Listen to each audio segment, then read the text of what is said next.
going to be super quick. 15 minutes, that's what we got. Yeah. So I caught you here in Milan. We're both attending a press conference or press thing before Isalone. And hi, Judy, how are you? I'm really good. I'm very always pleased to be in Milan. Brings out the best in me, the spontaneity. I don't know.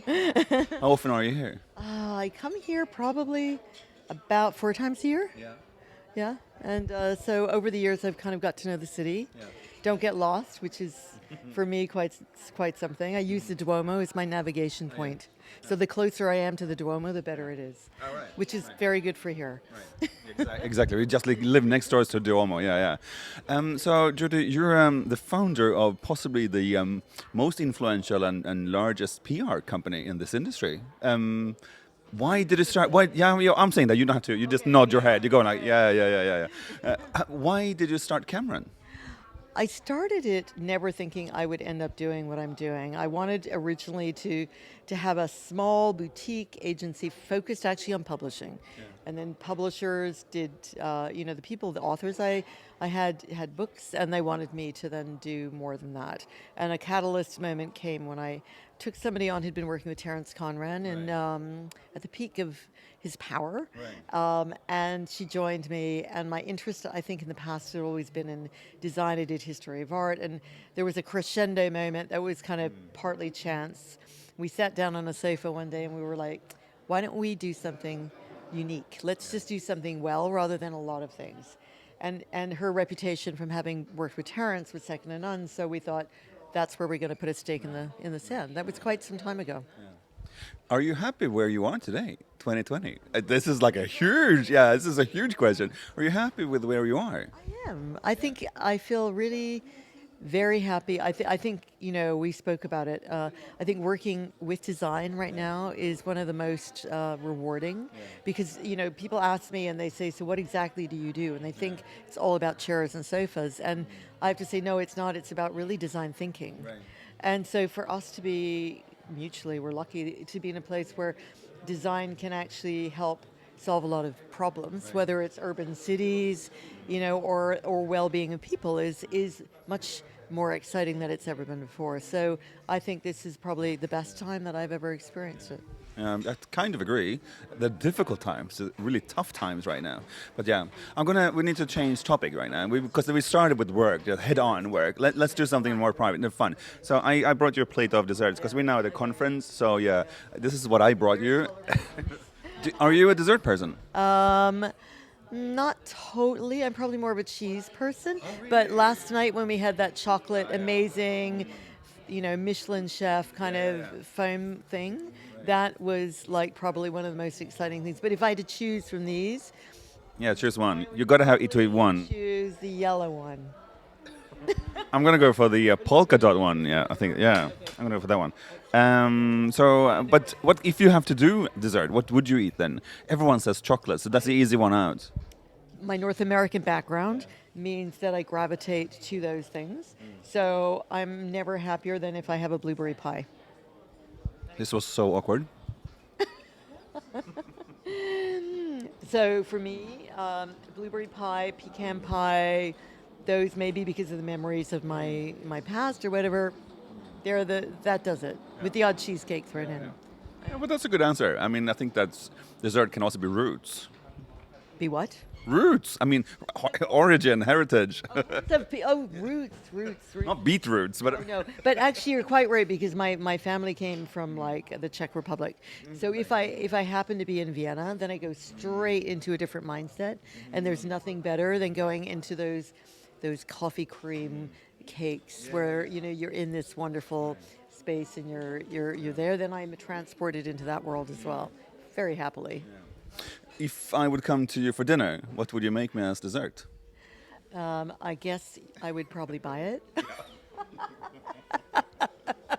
Good answer. When I was talking to Sebastian Hackney the other week, he said I'm going to get you gin tonic. I was like, yeah, that's fine. Let's do gin tonic.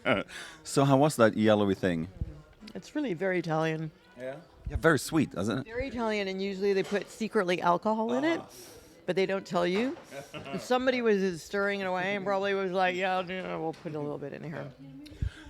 So let's go back to the work questions. We had a really fun conversation yesterday in the park, and we stumbled upon the topic of like, how do you recruit people? How do you like manage to be a company that's sort of like creative and all of that?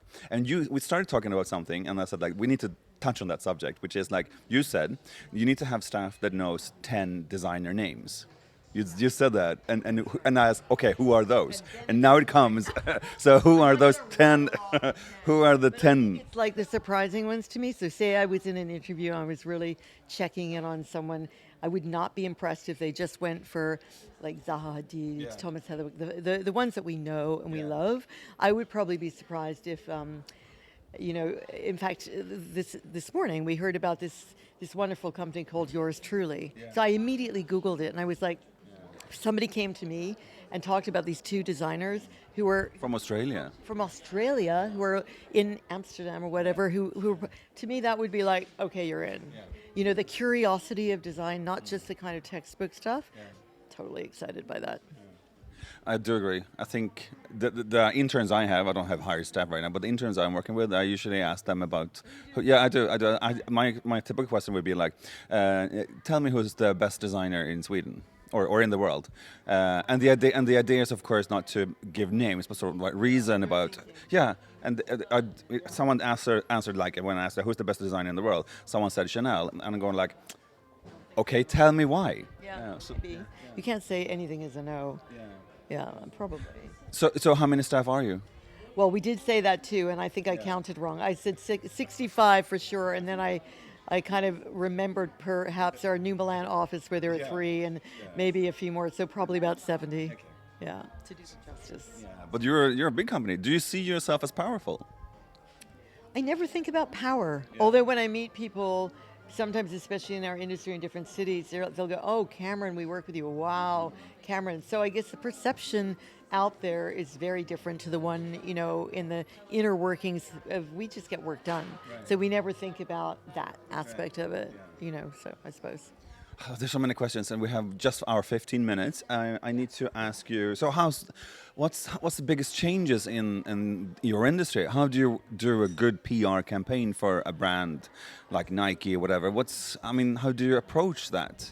I think more and more like what has happened in the last 5 years is wonderful, because 5 years ago they'd be like, you'd be dealing with like a marketing group which are here, and they would be like asking you to rewrite press releases, and then they would be ticking boxes as to how many hits you had and like what's the value. It was so boring, but you would do that, and the amount of creativity and ideas would be that much if you got it through and were listened to.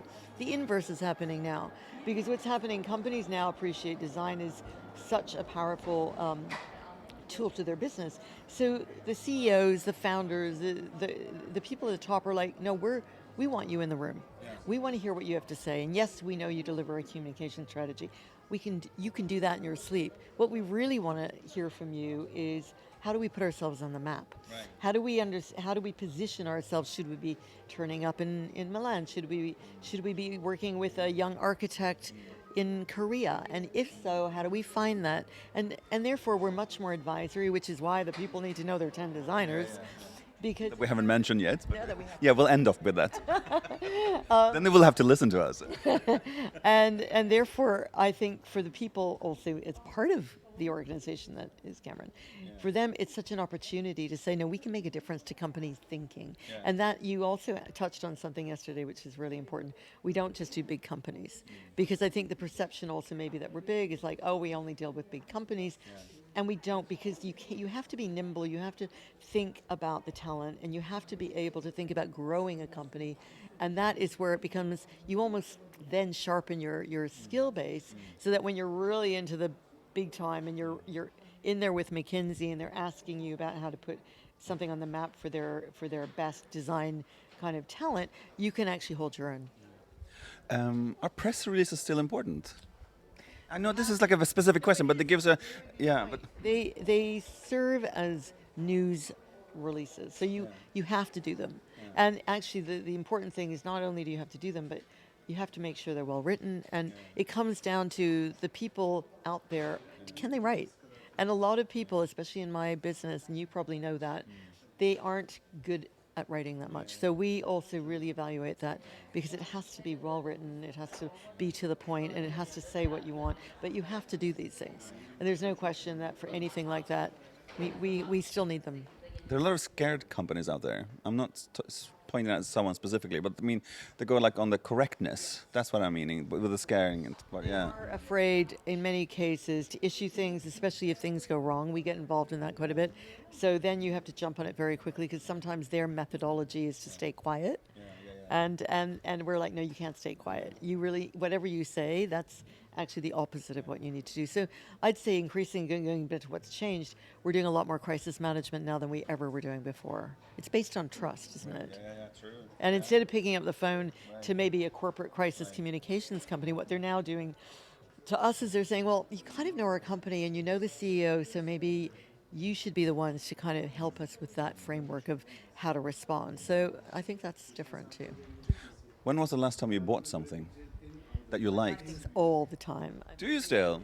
Well, I buy things when I travel, actually. A lot of them are books. A lot of them, because I go to different locations, I'm very lucky to travel so much. What I now realize is the association of what I bought when I travel is much more important than if I bought it in London in a shop. So when I was in Venice, I've always wanted a piece of Vanini glass, right? I could have got that anywhere I wanted, but the last time I was in Venice, I saw a shop and I bought this beautiful aquamarine glass, and it was in Venice, and now the memory of it is Venice. So I that's how I kind of do it. I'm a compulsive book buyer too. Do you know what I talk about when I talk about trends? That's my field. Yeah. Well, one of the things that, yeah, I don't, because I'm also very trendy, so I don't buy. Yeah. But what I think is super important, especially now, is origin. So where is it from? You bought your Vanini glass in Venice. You didn't want to buy it online. You didn't want to buy it online. It's origin. That makes the store unique, and it gives an angle that's fantastic. It's quite interesting. If I do and get indulged in things like that, that's how I do it. Tends to be very spontaneous as well. Yeah. But that's okay. You're Judy, so you can do that. More questions about work then. Is there any brand or launch that has impressed you lately? I mean, you don't have to be the one, number one, but I mean, no, you've seen. I mean, not that you've done, but I mean, someone that you saw that did something interesting. I mean, a brand themselves or something. Sometimes right now, some of the fashion brands are being quite brave at really doing things that you don't expect, and turning up at different things. I'm not into the Supermole. You'll be impressed now. I'm not into that. But then what really I thought this time was so interesting, usually they spend billions on the advertising, right? And this time they were like, no, we're not going to do that. We're going to take our money and we're going to either do a speedboat around that's going to actually take a group of people around to different places, or we're going to have a great music hub and we're going to tell our story through that. So I think people are being quite maverick now, and those are the ones that I hunt down, and that excites me. So what's a typical day in your work life? I mean, you wake up and then you work and then you go to bed and then it's like 9. The problem for me is I have time zone things, because so I wake up and normally with Shanghai, it would be like I get a call saying, are you up? And then that goes through the whole day, and then at the end of the day, I try and not to kind of engage too much, and then our LA office will go, just one question. So I mean, the issue is trying to manage those times and be polite to people, because you don't want to leave them hanging.